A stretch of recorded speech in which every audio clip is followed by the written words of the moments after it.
Hey YouTube, it's Gerard back again with another video. I have to explain my absence. There has been a lot going on.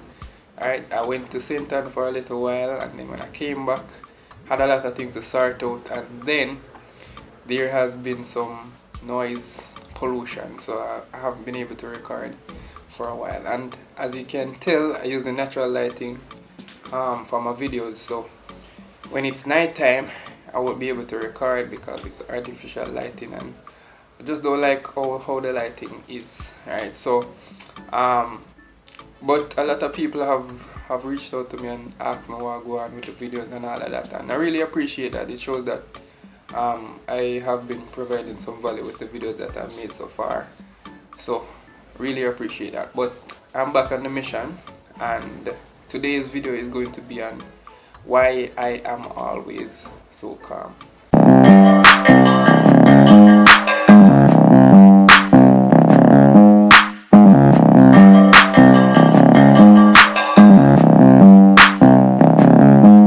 Alright, so the first rule that I have for myself in remaining calm most of the time is you have to live in the present. Live in the present and the future, but not in the past. You should accept that you can never change what has happened in the past, so there's no getting upset over it. Because when you do get upset over it, it's just unnecessary energy that you're using on something that doesn't even matter anymore. Instead, what you should do is focus on what you can affect or change. I've had huge disagreements with people before, and then a couple minutes later, talking to that same person as if nothing happened, and they're surprised because that's not normal, but that's how it is. Don't hold on to what you can't change because you're wasting your emotions on it. What do I mean by wasting your emotions on it? What I mean by wasting your emotions is, well, the best way to explain it is by giving you an example. It's like throwing a stone against a wall and feeling sorry for the wall or the stone. It would make sense because they can't feel anything, so you would be wasting your emotions on it, right? So if something has already happened, it's already gone, it doesn't make no sense you dwell on it anymore. Alright, so the next thing you have to remember is that your energy is very, very sacred. Calm, serenity, peace are all states of mind that promote positive energy. And what I know for sure is you attract how or what you feel. If you're feeling sad or upset or riled up, then that's what you're going to attract in your life. And this is a disclaimer. I'm not saying this is true 100% of the time, but more often than not, you attract what you feel.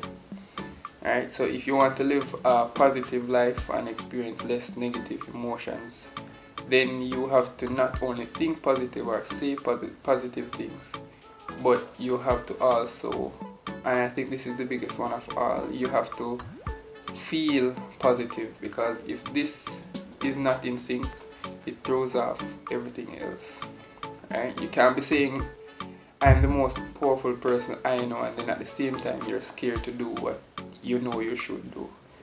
Right? You have to become the embodiment of positive energy. It won't happen overnight because I'm still mastering this myself, but understanding this helps a lot. What you can do is watch this documentary that I got exposed to about 2 years ago. It's called The Secret. It's on Netflix, so it's available to you. So watch that documentary, and it really focuses on the law of attraction.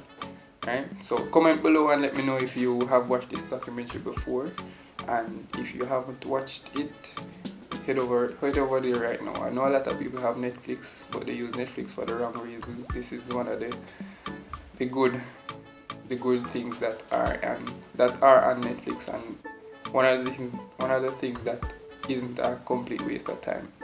The next thing you have to be at peace with is acknowledging that you won't always have complete control over your life. Everybody wants to have things all figured out, but most of the time the only thing you're going to figure out is that you don't have anything figured out. This realization can be a source of outrage for a lot of people, and I know a lot of people that have put their entire life on pause because they want to feel in control, and Until they get that sorted out, they put everything else in their life on the back burner. But what they don't realize is that by pushing everything else aside and trying to chase the illusion of control, it just derails them even further. I wish I had time to go through all of this, but I'm going to touch on it a little bit. The more you chase something in life, the further away from you it's going to get.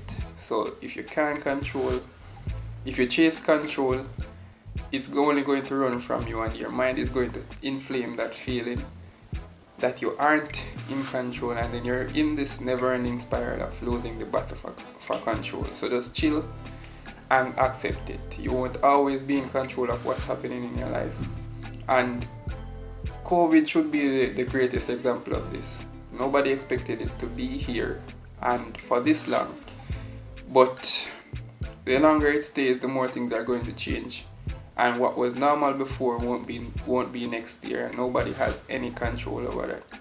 So what we're going to have to do is to just adapt as best we can and remain optimistic. Or if you're not usually an optimist, start being optimistic about what's going to happen next, and things will work out in your favor. Remain calm and just live your life. Well, that's my outlook, and that's how I assess situations, and the people that are close to me can attest to the fact that I don't really get upset and talk loudly. The only time I'll talk louder than usual is if I'm playing cricket or football, and that's because at that time it's necessary.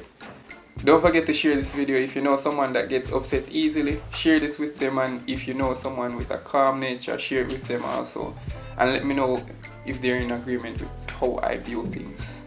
Thank you for watching until the end, and stay tuned for the next video. Don't forget to like and subscribe, comment and share and all of that, and I'll see you on the next one.